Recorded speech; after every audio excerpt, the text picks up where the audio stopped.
Sulphide है इसको अधिक वायु व अधिक ताप पर गर्म करना। निस्तापन कार्बोनेट आयस को सीमित वायु अथवा वायु की अनुपस्थिति में सीमित ताप पर गर्म करना। उदाहरण जिंक गैस को वर्जन व निस्तापन। वर्जन सल्फाइड गैस को अधिक वायु व अधिक ताप पर गर्म करना। निस्तापन वर्जन सल्फाइड गैस को अधिक वायु व अधिक ताप पर गर्म करना। वर्जन निस्तापन कार्बोनेट गैस को सीमित वायु अथवा वायु की अनुपस्थिति में सीमित ताप पर गर्म करना। उदाहरण जिंक गैस का वर्जन व निस्तापन।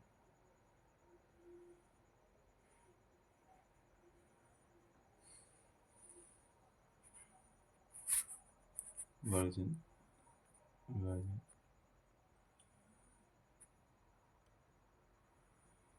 उदाहरण जिंक गैस का वर्जन व निस्तापन। Version ZnSO2 ZnOSO2 निस्तापन ZnCO3 ZnOCO2। धातु ऑक्साइड से धातु प्राप्त करने के लिए कार्बन उपचायक का उपयोग करते हैं।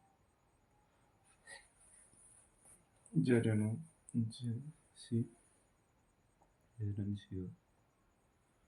नोट निस्तापन अभिक्रिया द्वारा भी धातु ऑक्साइड से धातु प्राप्त की जा सकती है। इसमें उपचायक के रूप में अत्यधिक क्रियाशील धातु का प्रयोग किया जाता है। NaCl आदि।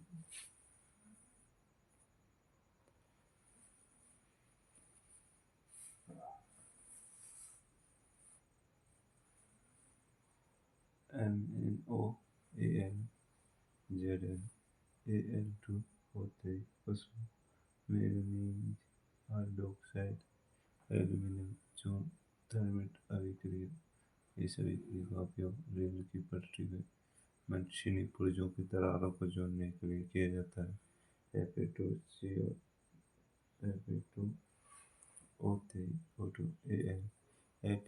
FeAl2O3 ऊष्मा आयन ऑक्साइड।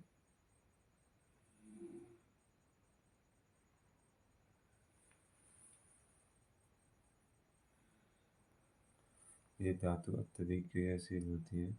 Nn के सिरे इन्हें विद्युत अपघटनी अपचयन द्वारा प्राप्त किए जाते हैं।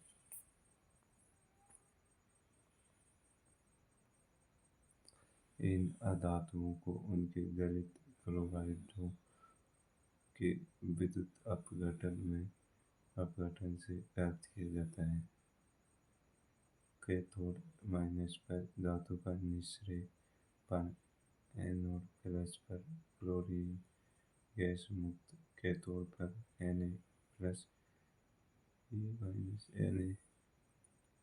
एनोड पर Cl माइनस Cl2। धातुओं का परिष्करण अशुद्ध धातुओं से अपद्रव्य हटाकर पूर्ण रूप से शुद्ध धातु प्राप्त करने की विधि परिष्करण कहलाती है। प्रमुख विधि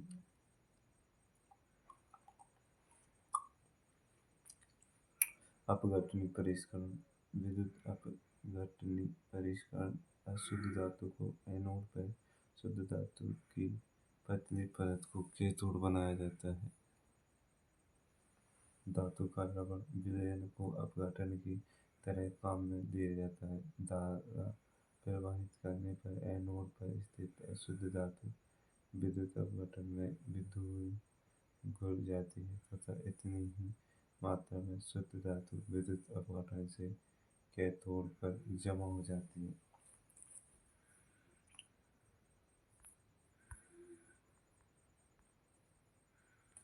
विलय अशुद्धियाँ विलय में चली जाती हैं तथा अविलय अशुद्धियाँ एनोड तली पर जमा हो जाती हैं जिससे एनोड पंख कहते हैं।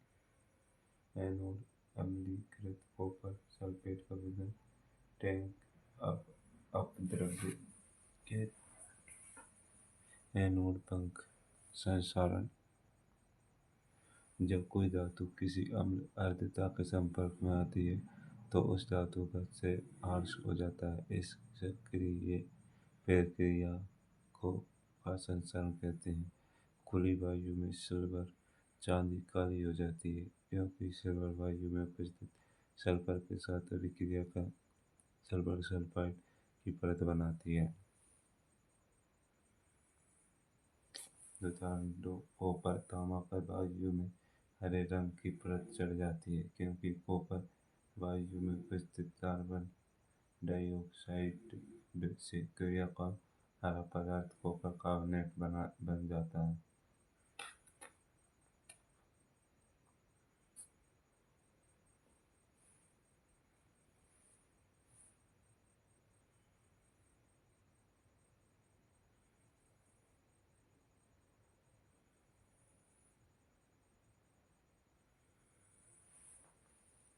जाता है।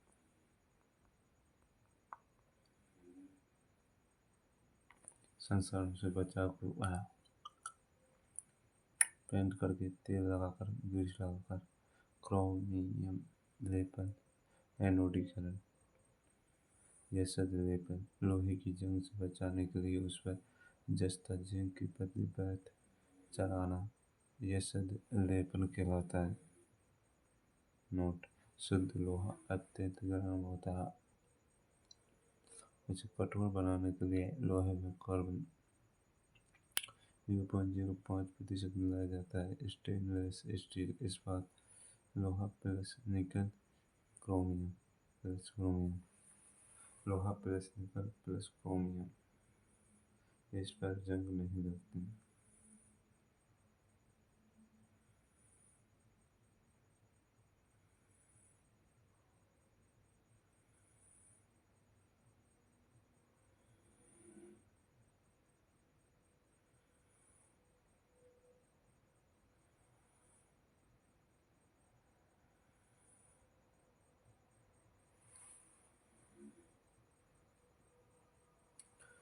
इस पर जंग नहीं लगती। मिश्र धातु दो या दो से अधिक धातुओं के सामग्री मिश्रण को मिश्र धातु कहते हैं। पीतल कांसा सोल्डर। मिश्र धातु में कोई एक धातु मरकरी पारा हो तो उसे अमलगम कहते हैं।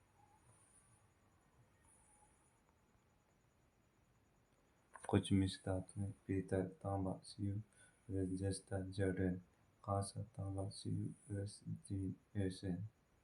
सोल्डर सीसा Pb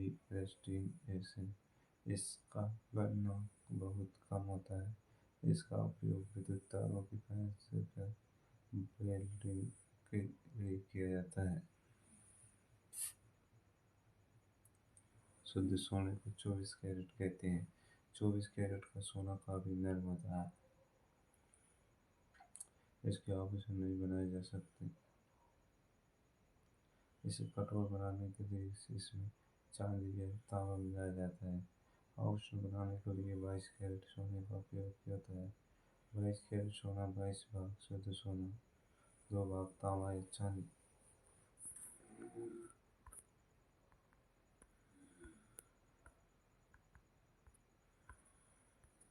कार्बन व उसके यौगिक। कार्बन ये धातु है जिसका परमाणु क्रमांक 6 है तथा रासायनिक प्रतीक चिन्ह C है।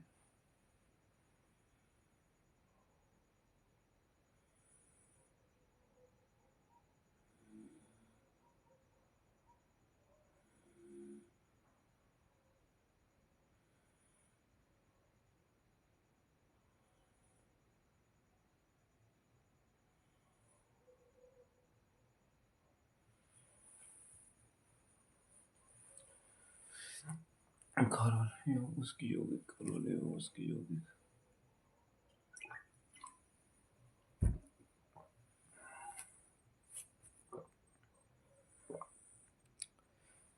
कार्बन ये एक धातु है जिसका परमाणु क्रमांक 6 होता है तथा रासायनिक प्रतीक चिन्ह C है। सभी सजीवों एवं बहुत से जीवों में कार्बन पाया जाता है। भूपर्पटी में कार्बन की मात्रा खनिजों के रूप में 0.02% तथा वायुमंडल में कार्बन डाइऑक्साइड के रूप में 0.03% पाई जाती है। कार्बन का इलेक्ट्रॉनिक विन्यास 2 4 है तथा संयोजकता 4 है, अतः यह चतुसंयोजक होता है। कार्बन में सहसंयोजी आबंध की प्रकृति पाई जाती है। कार्बन के 3 अपर रूप पाए जाते हैं, उदाहरण शीटा, ग्रेफाइट, फुलरेट या ग्रेफाइट फुलरेट।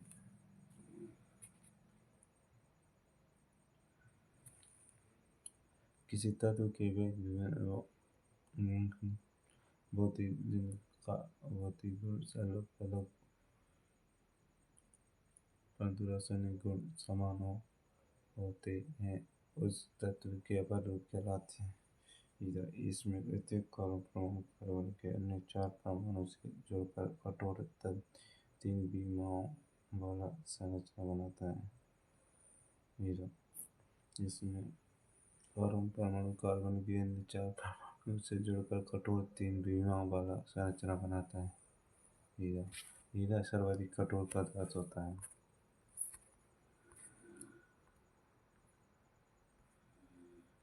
ग्रेफाइट प्रत्येक कार्बन परमाणु 3 अन्य कार्बन परमाणुओं से उसी तल में जुड़ा होता है, जिससे पैर षटकोणीय व्यूह मिलता है।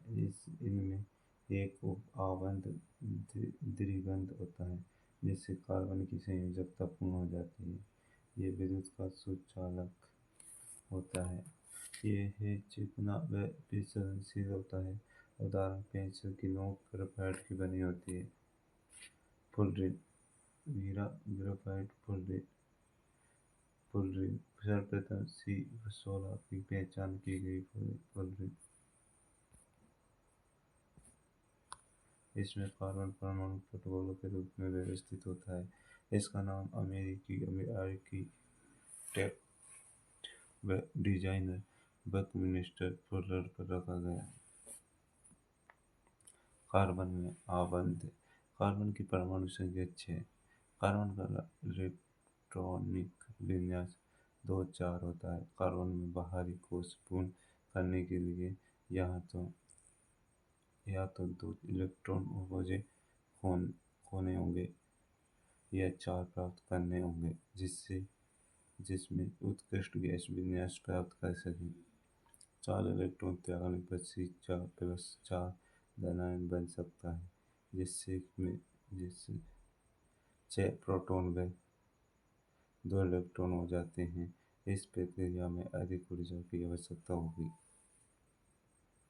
अतः कार्बन अपने अन्य परमाणुओं अथवा अन्य अणुओं का निर्माण करते हैं तथा उत्कृष्ट गैस विन्यास प्राप्त करते हैं।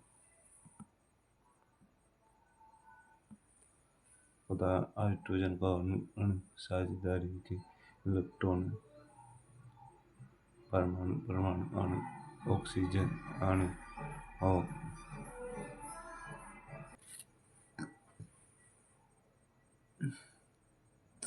ये ऑक्सीजन का प्रत्येक परमाणु ऑक्सीजन के अन्य परमाणुओं से 2 इलेक्ट्रॉन की साझेदारी करता है, जैसे द्विबंध का निर्माण होता है।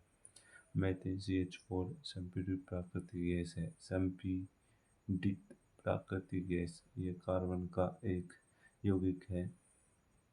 हाइड्रोजन की संयोजकता है। कार्बन की संयोजकता 4 है, क्योंकि इसमें 4 संयोजी इलेक्ट्रॉन होते हैं। उत्कृष्ट गैस विन्यास प्राप्त करने के लिए कार्बन का एक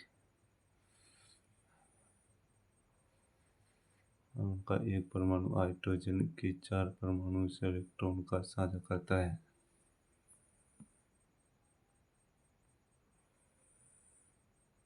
नोट 2 परमाणुओं के मध्य इलेक्ट्रॉन के एक युग्म की साझेदारी के द्वारा बनने वाला आबंध सहसंयोजी आबंध कहलाता है। सहसंयोजी यौगिक में अंतरानुक बल कम होता है। सहसंयोजी यौगिकों के गलनांक व क्वथनांक कम होते हैं। सहसंयोजी यौगिक सामान्यतः विद्युत के कुछ अलग होते हैं। कार्बन का संकलन। कार्बन में कार्बन के ही अन्य परमाणुओं के साथ आबंध बनाने के गुण को संकलन कहते हैं। संकलन गुण वाले यौगिकों में लंबी श्रृंखला शाखाओं वाली श्रृंखला में व्यवस्थित पाए जाते हैं। ये यौगिक संतृप्त और असंतृप्त यौगिक हो सकते हैं। संतृप्त यौगिक, इनमें कार्बन परमाणु एक आबंध द्वारा जुड़े होते हैं। उदाहरण CH4, C2H6 आदि।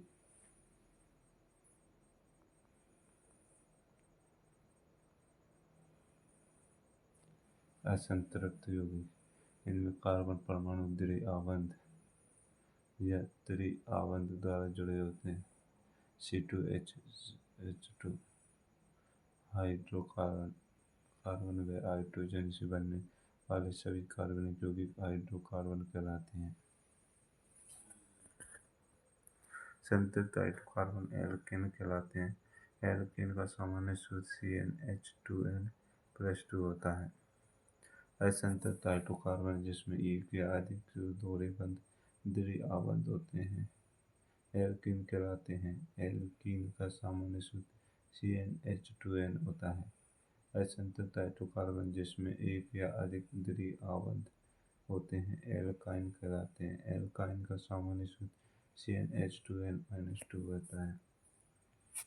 नाम सूत्र संरचना methane CH4, ethane C2H6, propane C3H8, butane CH4H10, pentane C5H12, hexane C8H14, cyclohexane C6H12। संरचनात्मक समावेश, ऐसे यौगिक जिनके आणविक सूत्र समान लेकिन संरचना अलग अलग हो। Ethene, propene. बेंजीन, हाइड्रोकार्बन श्रृंखला में एक या अधिक हाइड्रोजन का प्रतिस्थापित करने वाले तत्वों को विषम परमाणु कहते हैं। ये विषम परमाणु प्रकार्यात्मक समूह में भी उपस्थित होते हैं। उदाहरण CH3OH में विषम परमाणु ऑक्सीजन है तथा प्रकार्यात्मक समूह OH है। विषम परमाणु यौगिकों का प्रकार्यात्मक फॉर्मूला Cl या एलो क्लोरोब्रोमो। Cl या एल्केन, हाइड्रोजन परमाणु के प्रतिस्थापित। ऑक्सीन, alcohol OH, aldehyde, ketone, carboxylic. समजातीय श्रेणी, यौगिकों की ऐसी श्रृंखला जिसमें कार्बन श्रृंखला में स्थित हाइड्रोजन को एक ही प्रकार का प्रकार्यात्मक समूह प्रतिस्थापित करता है, समजातीय श्रेणी कहलाती है। CH3OH, C2H5OH। समजातीय श्रेणी के भौतिक गुण अलग अलग होते हैं किंतु रासायनिक गुण समान होते हैं। यौगिकों का प्रकार। हेलो एल्केन, पूर्व लग्न संलग्न। उदाहरण क्लोरो प्रोपेन, ब्रोमो प्रोपेन, पूर्व लग्न क्लोरो ब्रोमो आदि। एल्कोहल अनुलग्न, प्रोपेनॉल, एल्डिहाइड अनुलग्न,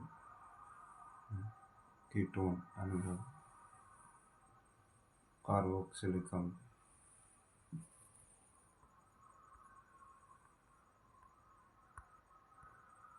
एल्कीन अनुलग्न, एल्काइन अनुलग्न। एथेनॉल, कार्बनिक यौगिकों का रासायनिक गुण। दहन, कार्बन वायु की उपस्थिति में जलकर ऊष्मा पर प्रकाश के साथ कार्बन डाइऑक्साइड देता है। कोयला व पेट्रोलियम ईंधन के दहन पर सल्फर व नाइट्रोजन की के ऑक्साइड का निर्माण होता है जो पर्यावरण प्रदूषण है। संतृप्त हाइड्रोकार्बन जलने पर स्वच्छ ज्वाला ज्वाला देता है, जबकि असंतृप्त हाइड्रोजन काले धुएं वाली पीली ज्वाला देता है।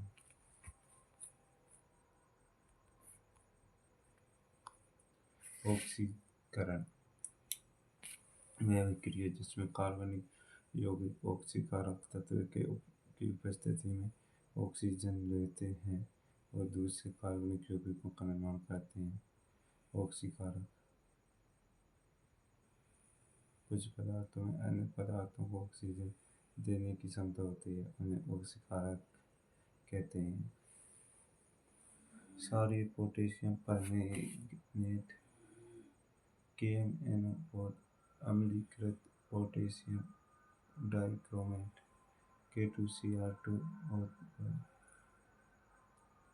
क्षारीय KMnO और फॉस्फोरस अम्लीकृत K2Cr2 और 7 CH3COOH CH3CH2OH संयोजन संकरण अभिक्रिया असंतृप्त यौगिकों को संतृप्त यौगिक बनाने के लिए परमाणु या परमाणुओं का समूह को असंतृप्त यौगिकों में जोड़ा जाता है। इसे संकरण या संयोजन अभिक्रिया कहते हैं।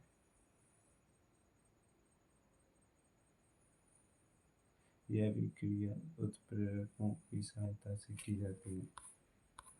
कुछ उत्प्रेरक पैलेडियम अथवा निकल उत्प्रेरक का उपयोग वनस्पति तेलों हाइड्रोजनीकरण में किया जाता है।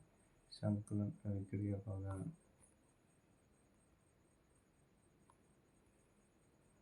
भोजन पकाने के लिए असंतृप्त प्रसाद अम्लों वाले तेलों का उपयोग करना चाहिए। प्रतिस्थापन अभिक्रिया संतृप्त यौगिकों में उपस्थित परमाणु या परमाणुओं के समूह को जब कोई परमाणु या समूह उसे प्रतिस्थापित करता है तो उसे प्रतिस्थापन अभिक्रिया कहते हैं। CH4Cl2 सूर्य का प्रकाश उपस्थिति में CH3Cl HCl यहाँ क्लोरीन एक विषम परमाणु है जो कार्बन मीथेन से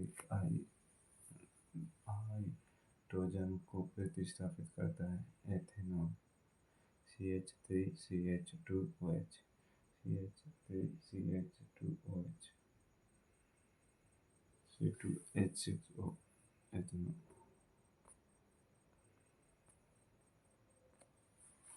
एथेनॉल को एल्कोहल कहा जाता है। ये कमरे के ताप पर द्रव अवस्था में पाया जाता है। ये अच्छा विलायक है। एथेनॉल का उपयोग एल्कोहलिक पेय पदार्थ में 3,4-डिन कप सिरप औषधियों में औद्योगिक मिथाइलेटेड स्प्रिंट बनाने में इसे जलाने पर CO2 पे जल निकलता है, अतः ईंधन के रूप में उपयोग। अभिक्रियाएं सोडियम से अभिक्रिया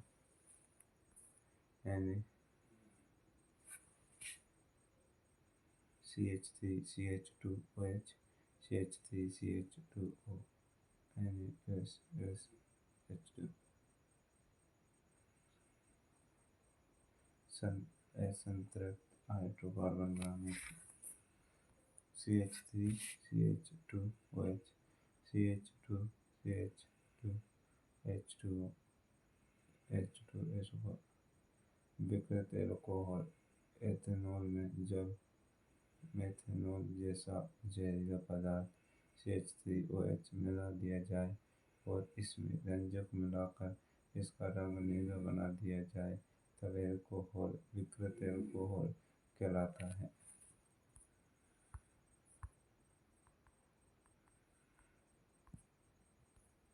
एथेनोइक अम्ल CH3COOH इसे सामान्य एसिटिक अम्ल कहा जाता है।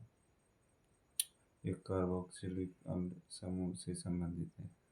इसमें 3 से 4% विलयन को सिरका कहा जाता है। जिसका प्रयोग आज शाकाहारी रक्षण में किया जाता है। शुद्ध एथेनॉल में कम कार्बन 290 होता है, इसलिए शीत ऋतु में जमने के कारण इसे ग्लेशियल एसिटिक अम्ल कहते हैं। इसकी प्रकृति अम्लीय होती है। यह गंधहीन पदार्थ होता है। अभिक्रिया एस्टरीकरण अभिक्रिया होती है। CH3COOH, CH3CH2OH, CH3COCH2H2O, एथेनोइकम ethanol ester. साबुनीकरण। क्षार की उपस्थिति में एस्टर पूर्ण अल्कोहल व कार्बोक्सिलिक अम्ल का सोडियम लवण बनाता है, जिसे साबुनीकरण कहते हैं। एस्टर का उपयोग साबुन बनाने के लिए किया जाता है। साबुन दीर्घ श्रृंखला वाले कार्बोक्सिलिक अम्लों के सोडियम तथा पोटेशियम लवण होते हैं। CH3COOH, C2H5OH, CH3COONO।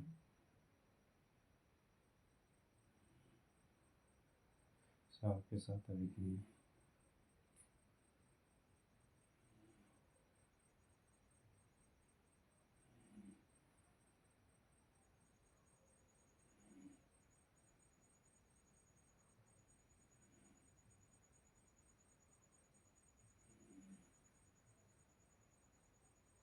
NaOH, CH3COOH, CH3COONA plus H2O। Carbonate एवं हाइड्रोजन कार्बोनेट के साथ अभिक्रिया। CH3COOH, Na2CO3, CH3COONA plus H2O plus CO2। Sodium carbonate, sodium acetate लवण। CH3COOH, NaHCO3, NCH3COONA plus H2O plus CO2। Sodium hydrogen carbonate.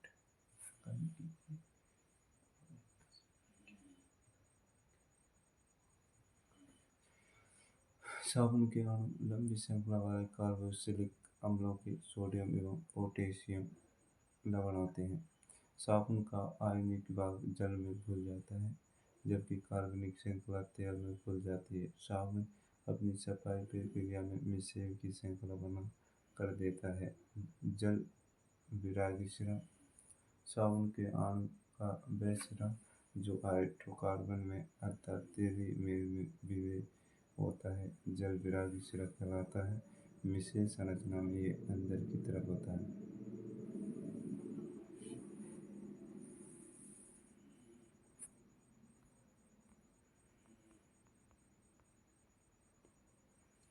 जल विरागी सिरा। साबुन अणु तेल की बूंदें मिश्रण के रूप में साबुन स्वच्छ करने पर सक्षम होता है, क्योंकि तेल मिश्रण के केंद्र में एकत्र हो जाते हैं। मिश्रण विलयन में कोलाइड के रूप में बने रहते हैं तथा आयन आयन निष्कर्षण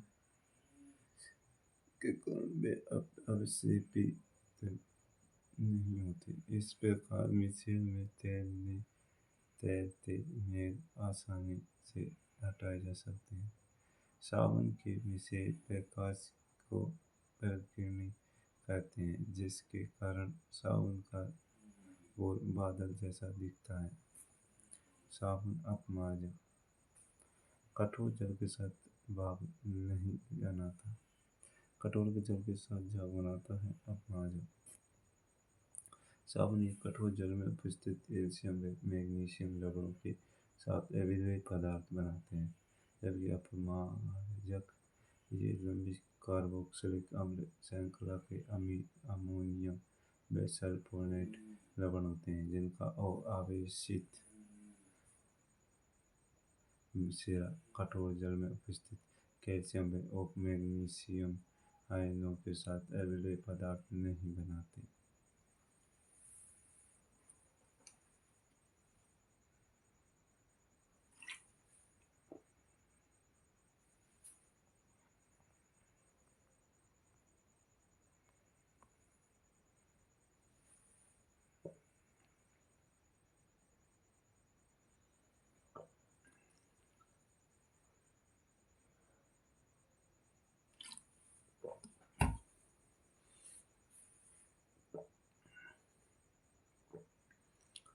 जीवित सजीव क्रियाएं। पोषण, श्वसन, बेहन, उत्सर्जन। पोषण, श्वसन, बेहन, उत्सर्जन। पोषण, भोजन को अंतर्ग्रहण करने की प्रक्रिया, सजीवों द्वारा भोजन को ग्रहण करना। पोषण, भोजन का अवशोषण करना व शरीर के अंगों की मरम्मत व अनुरक्षण का कार्य करना पोषण कहलाता है। जय प्रकार स्वपोषी पोषण, विषम पोषी पोषण। अपना भोजन स्वयं बनाना, स्वपोषी पोषण। भोजन के लिए दूषण करने वाला, विषम पोषी पोषण। हरे पौधे कुछ जीवाणु, स्वपोषी पोषण। विषम पोषी पोषण, जंतु कवक। स्वपोषी पोषण, विषम पोषी पोषण। भोजन के सर्व अकार्बनिक कच्चे माल, तेल माल जैसे कि जल, CO2 में संश्लेषित किया जाता है। भोजन को प्रत्यक्ष या अप्रत्यक्ष रूप से प्राप्त किया जाता है। भोजन को एंजाइम की मदद से तोड़ा जाता है।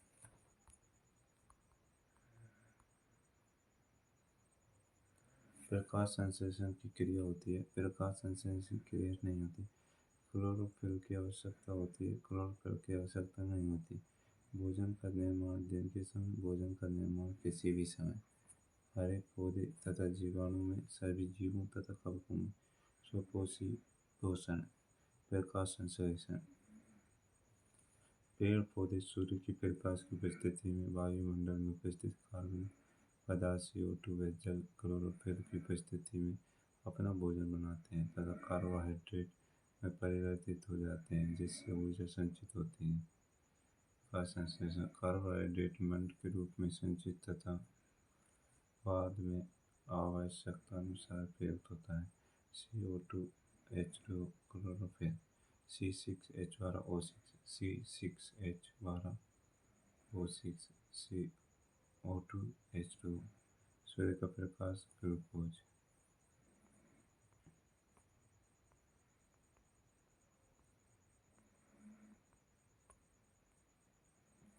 प्रकाश संश्लेषण की प्रक्रिया, क्लोरोफिल द्वारा प्रकाश ऊर्जा का अवशोषित, प्रकाश ऊर्जा को रासायनिक ऊर्जा में परिवर्तित करना तथा जल अणु में हाइड्रोजन में अपघटन। CO2 का कार्बोहाइड्रेट में अपचयन। कुछ कोशिकाओं में हरे रंग के बिंदु दिखाई देते हैं। ये बिंदु कोशिकांग हैं जिन्हें क्लोरोप्लास्ट कहते हैं। इनमें क्लोरोफिल होता है। रंध्र, पत्तियों की सतह पर छोटे छोटे छिद्र पाए जाते हैं जिन्हें रंध्र कहा जाता है। कार्य, प्रकाश संश्लेषण के दौरान गैसों का आदान प्रदान, वाष्पोत्सर्जन के दौरान जल का बूंदों के रूप में अवशोषित करना। विषम पोषी पोषण, भोजन के लिए दूषण करने वाला। प्राणी संपोषण, भोजन के अंतर्ग्रहण के बाद पाचन की क्रिया जैसे मानव।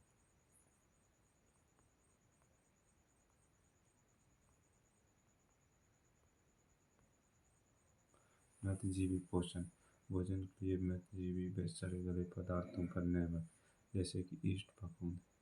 परजीवी पोषण, अन्य जीवों के शरीर के अंदर व बाहर रहकर पोषण करना। जंतुओं का बिना मारे जैसे कि जू, लीच, अमरबेल आदि। परजीवी पोषण, मृतजीवी पोषण। विषम पोषी पोषण, मृतजीवी पोषण, परजीवी पोषण, अमीबा में पोषण। अमीबा एक कोशिकीय प्राणी समपोषी जीव है। प्रोटोजोआ संघ का सदस्य है। अनिश्चित आकार है इसका। नदियों, तालाब, झीलों में उपस्थित रहता है।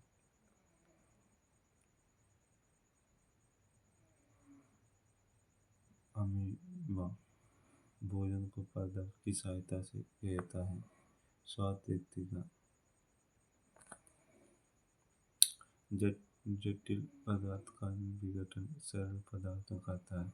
बना हुआ ऊपर अपच को कोशिका की सतह की ओर गमन, अपच का शरीर के बाहर निष्कासन। पैरामीशियम में एक कोशिकीय जीव निश्चित आकार। पैरामीशियम प्रक्षेपक कोशिका की पूरी सतह को ढक देते हैं, भोजन विशिष्ट स्थान से ग्रहण करते हैं।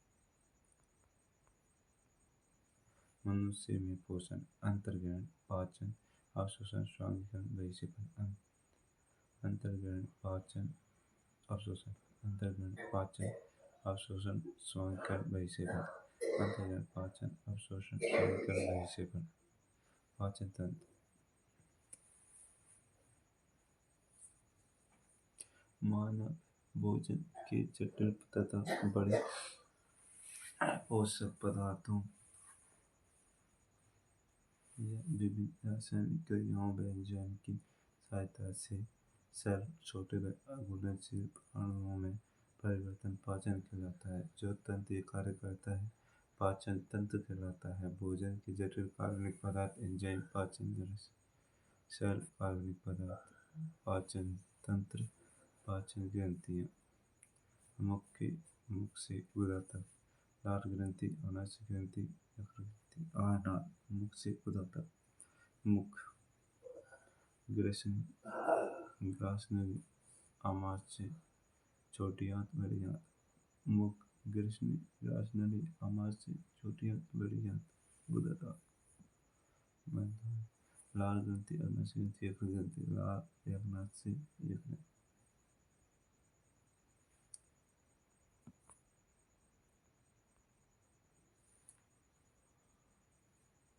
अब मुख हुआ जीवा। मुख में होती है जिया और दांत। जीवा स्वाद अनुभव कराती है, दांत भोजन चबाने का कार्य करते हैं। स्थायी दांत, अस्थायी दांत। स्थायी दांत होते हैं संख्या में 32, जबकि अस्थायी होते हैं दूध के दांत होते हैं संख्या में 20। कृंतक, रत्नक, अग्रचर्वणक, चर्वणक।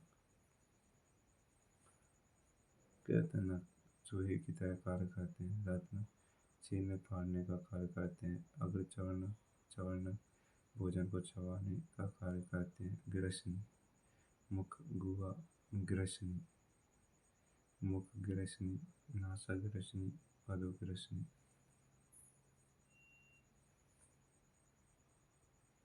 भोजन, मुख ग्रसनी भोजन, नासा ग्रसनी श्वास, अधोग्रसनी एपिग्लोटिस दांतों को अलग अलग करेगी।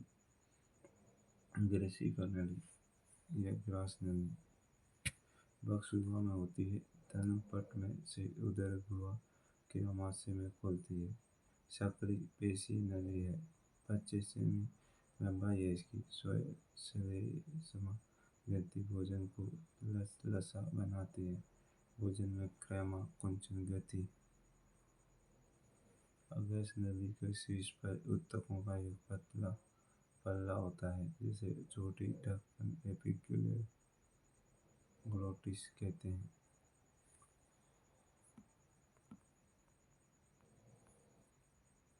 आमाशय, मुख गुहा, ग्रसनी, ग्रास नली। आमाशय, आमाशय जठरागमन भाग, पंडिश भाग, जठर निर्गमी भाग। जठरागम भाग, पंडिश भाग, जठर निर्गमी भाग।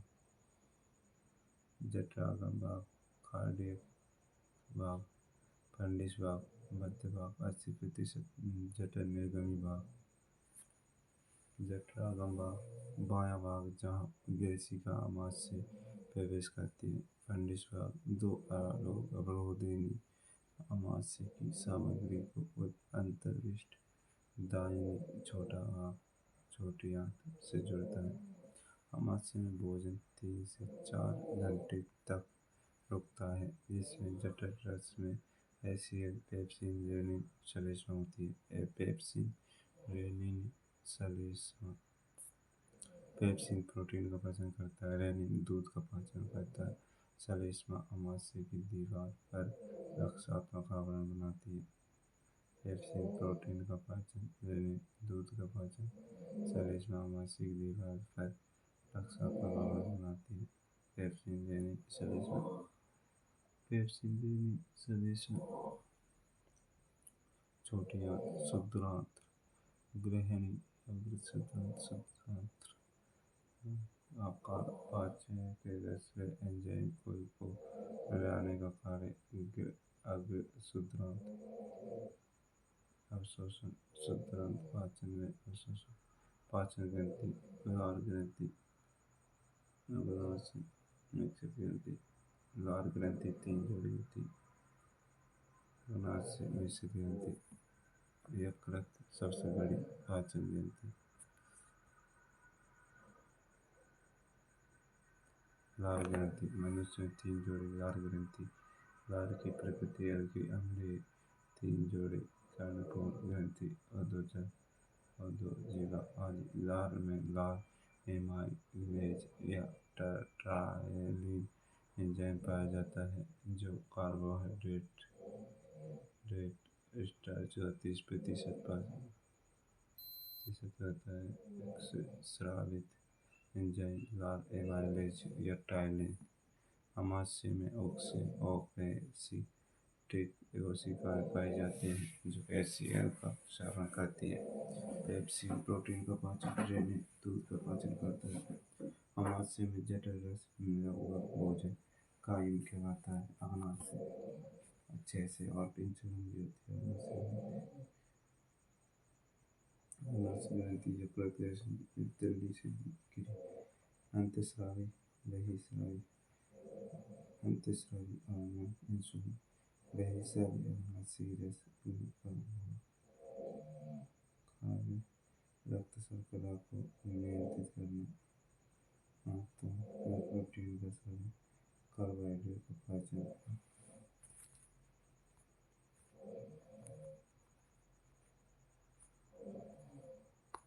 प्रोटीन का पाचन protein trypsin peptide protein chymotrypsin peptide carbohydrate का पाचन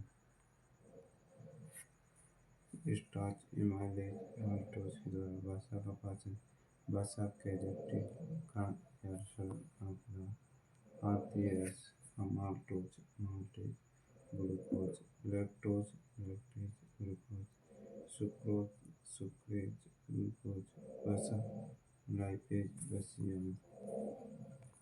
यकृत ग्रंथि सबसे बड़ी ग्रंथि है। पित्ताशय निर्माण करती है। पित्ताशय में संग्रहित अम्लीय भोजन पित्त क्षारीय भोजन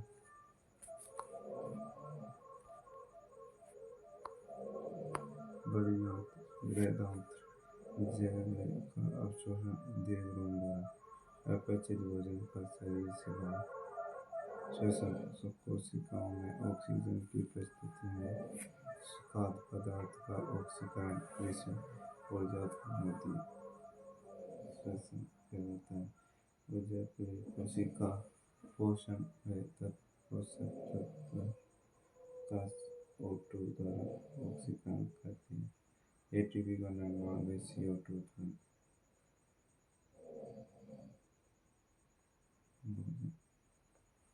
CO2 ग्लूकोज श्वसन क्रिया जटिल जैव प्रक्रिया पचित भोजन का ऑक्सीकरण ग्लूकोज CO2 ऊर्जा माइटोकॉन्ड्रिया में संपन्न ऊर्जा का निर्माण श्वसन द्वारा O2 का ग्रहण CO2 को छोड़ना फेफड़ों में संपन्न ऊर्जा का निर्माण नहीं होता रक्त में ऑक्सीजन का मिलना तथा CO2 का निकलना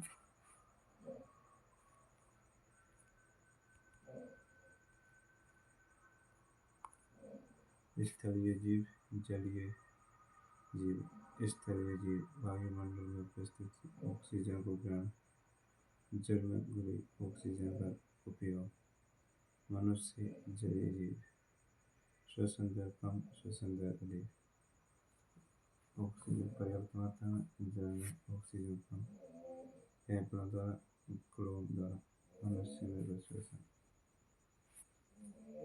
ऑक्सीजन व CO2 के परिवहन की प्रक्रिया फेफड़ों द्वारा हीमोग्लोबिन RBC O2 गिरने पर सभी अंगों तक पहुंचाता है।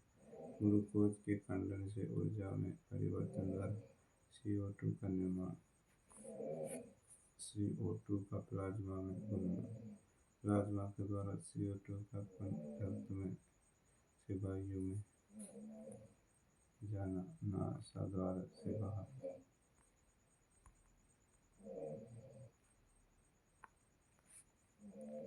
ग्लूकोज पायरुवेट कोशिका द्रव्य, तीन कार्बन अणु प्लस ऊर्जा, ऑक्सीजन की अनुपस्थिति, ईस्ट में ऑक्सीजन का अभाव, ऑक्सीजन की उपस्थिति।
श्वसन, ऊपरी श्वसन तंत्र, निचला श्वसन तंत्र, श्वसन मांसपेशियां, ऊपरी श्वसन तंत्र नासिका, ग्रेशन स्वर, लैरिंक्स, निचला श्वसन तंत्र श्वास नली, श्वसनी फेफड़े, श्वसन मांसपेशियां, मध्य पर डायफ्राम, संकुचन शिथिलन, नासिका, नासिका गुहा, द्वितीय श्वसन अंग मुख, ग्रेशन स्वर अंग, लैरिंक्स, सांस नली, सी आकार के छल्ले, ससनिका, कोपिका, कॉन्फ्रिक्रियाई,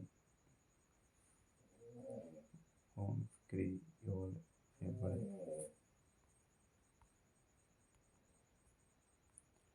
अंत श्वसन, उच्च श्वसन, बक्शीगुहा फेफड़े फैलती है, बक्शीगुहा मूलाकार में वापस आ जाती है, पसलियों में संलग्न पेशियां सिकुड़ती हैं, पसलियां शिथिल, बक्शीगुहा तथा बाहर की ओर गति, बक्स अपने ऊपर पर स्थान पर वापस, गुहा में वायु का दाब कम, वायु का दाब अधिक, वायु का फेफड़ों में उगलना, O2, वायु का फेफड़ों से बाहर, CO2 निकलना, ATP, कोशिकाएं, अधिकांश कोशिका परिक्रमों के लिए ATP ऊर्जा मुद्रा है, श्वसन परिक्रमण में उचित ऊर्जा का उपयोग ADP तथा अकार्बनिक फेफड़ों से ATP अणु बनाने में भी किया जाता है। ADP ऊर्जा, ADP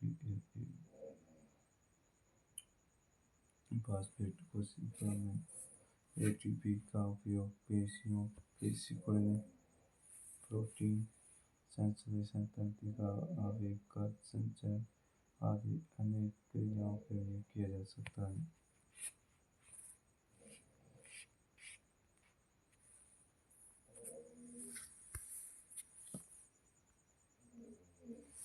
वायवीय श्वसन पथ ऑक्सीजन पर निर्भर करता है, अतः वायवीय शिरों को यह सुनिश्चित करने की आवश्यकता है कि पर्याप्त मात्रा में ऑक्सीजन ग्रहण की जा रही है। वहन रक्त द्रव्य क्षय प्रकृति का होता है कि यह 7.6 रक्त का निर्माण लाल अस्थि मज्जा में भ्रूण अवस्था व नवजात में रक्त का निर्माण गृह में होता है। सामान्य व्यक्ति में 500 लीटर रक्त पाया जाता है। रक्त तरल प्लाज्मा 55%, रक्त कोशिकाएं कणिकाएं 45%। तरल प्लाज्मा 55 92% जल, 8% कार्बनिक व अकार्बनिक पदार्थ। रक्त कणिकाएं आरबीसी डब्ल्यूबीसी डिम्बाणु आरबीसी लाल रक्त कणिकाएं डब्ल्यूबीसी श्वेत रक्त कणिकाएं डिम्बाणु प्लेटलेट्स लाल रक्त कणिकाएं श्वेत रक्त कणिकाएं डिम्बाणु red blood cells white blood cells platelets RBC WBC RBC औसत आयु 120 दिन श्वेत रक्त कणिकाएं 2 से 4 दिन प्लेटलेट्स डिम्बाणु 10 दिन हीमोग्लोबिन की उपस्थिति के कारण लाल रक्त प्रतिरक्षा का कार्य हृदय सैनिक कहलाते हैं। रक्त का थक्का जमाने में सहायक। रक्त का कार्य O2 ऑक्सीजन व CO2 का वातावरण में ऊतकों के मध्य विनिमय पोषक तत्वों का परिवहन शरीर का पीएच नियंत्रित करना ताप नियंत्रण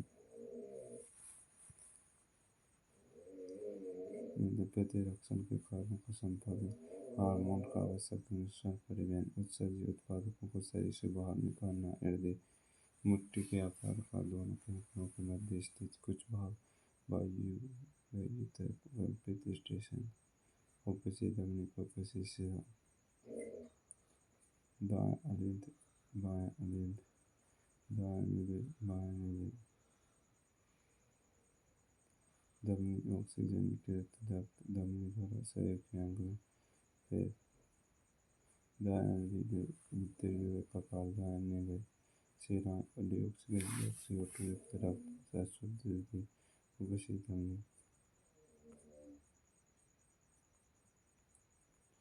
रक्त दाब वाहिकाओं की स्थिति के विरुद्ध जो दाब लगता है उसे रक्तदाब कहते हैं। यह दाब शिराओं की अपेक्षा धमनियों में बहुत अधिक होता है। धमनी के अंदर रुधिर का दाब संकुचन के दौरान परिकुंचन दाब तथा अनुशीतन के दौरान धमनी के अंदर का दाब अनुशीतन दाब कहलाता है। रक्त दाब 120 से 80 सामान्य परिकुंचन दाब लगभग 80 mm पर होता है। स्पाइगोमेनोमीटर नामक यंत्र से रक्तदाब नापा जाता है। उच्च रक्तदाब को अति तनाव भी कहते हैं और इसका कारण धमनियों का सिकुड़ना है। इससे रक्त प्रवाह में प्रतिरोध बढ़ जाता है। इससे धमनी फट सकती है तथा आंतरिक रक्तस्राव हो सकता है। लसीका के कार्य प्रतिरक्षा तंत्र को मजबूत करने तथा बदन को वहन में सहायक बचा हुआ व छोटे आंत द्वारा अवशोषित वसा का परिवहन आंतरिक तरल को रक्त तक ले जाने का कार्य लसीका में पाए जाने वाले लिपोसाइट संक्रमण के विरुद्ध लड़ने का कार्य जाइलम पादप तंत्र का एक अवयव जो मृदा द्वारा अवशोषित खनिज लवण व जल का वहन करता है। फ्लोएम पत्तियों द्वारा प्रकाश संश्लेषित उत्पादों के अन्य भाग तक पहुँचाता है। निर्जीव ऊतक जाइलम सजीव ऊतक फ्लोएम संवेदनानिकाय जाइलम फ्लोएम चालनीय नलिकाएं मुख्य रूप जाइलम भित्ति मोटी फ्लोएम भित्ति मोटी नहीं होती। भोजन में दूसरे पदार्थों का स्थानांतरण प्रकाश संश्लेषण के विलेय उत्पादों का वहन स्थानांतरण कहलाता है जो कि फ्लोएम द्वारा होता है। स्थानांतरण पत्तियों से पौधे के शेष भागों में ऊपरीमुखी व ऊर्ध्वमुखी दोनों दिशाओं में होता है। फ्लोएम तथा वह स्थानांतरण ऊर्जा के प्रयोग से पूरा होता है। सुक्रोज फ्लोएम ऊतक में एटीपी ऊर्जा से परासरण बल द्वारा स्थानांतरित होता है। उत्सर्जन तंत्र शरीर से अपशिष्ट पदार्थों को बाहर निकालने की व्यवस्था। एमोनिया हाईली टॉक्सिक उत्सर्जित करने के लिए अत्यधिक जल की आवश्यकता केवल जल ही, परंतु example bony fishes, urea less toxic than ammonia. मध्य मात्रा में जल की आवश्यकता टॉक्सिक अवेचर amphibians mammals बेरिक एसिड लीस्ट टॉक्सिक। कम मात्रा में पानी की आवश्यकता यीस्ट ठोस के रूप में उत्सर्जन। मानव उत्सर्जन तंत्र ब्रक मुक्त उत्सर्जन अंग 75.80% तरल अपशिष्टों को बाहर निकालता है, जो सेम के दाने की आकृति तथा गहरे भूरे रंग के इसकी मध्यम सतह पर कांच होती है, वे जिसे आयरन कहते हैं।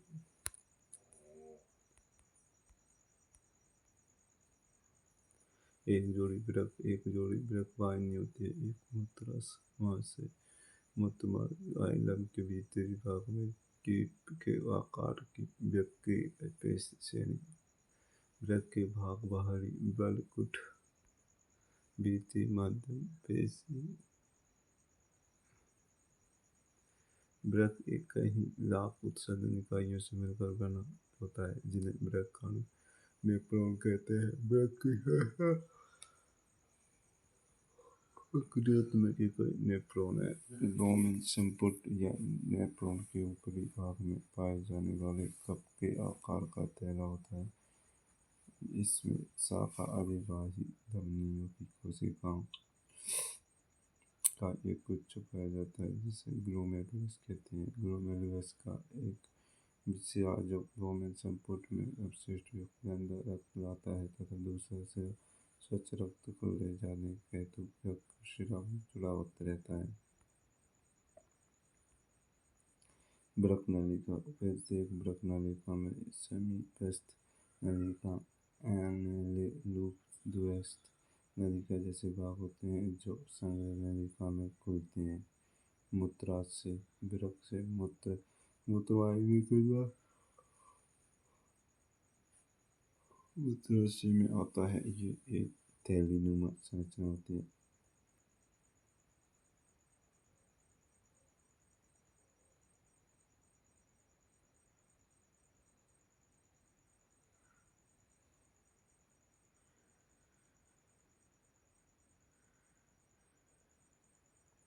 मूत्रवाहिनी एक जोड़ी के रूप में पाई जाती है, जो मूत्र को वृक्क से मूत्राशय तक पहुँचाने का कार्य करती है। मूत्रमूल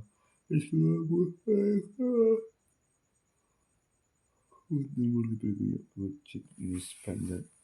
रक्त का निस्पंदन पूर्ण प्रति मिनट 1000 से 1200 उस रक्त का निस्पंदन ग्लूकोज, लवण, अमोनियम, यूरिया आदि निस्पंदित होकर लुमेन संपुट में एकत्रित तत्पश्चात वृक्क नलिका से गुजरता है।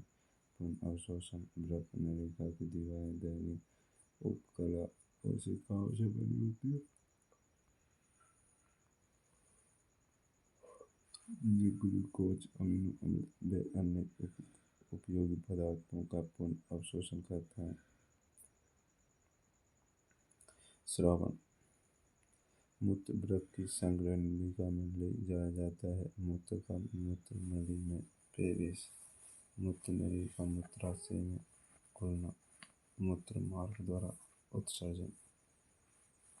जय हिंद, जय भारत।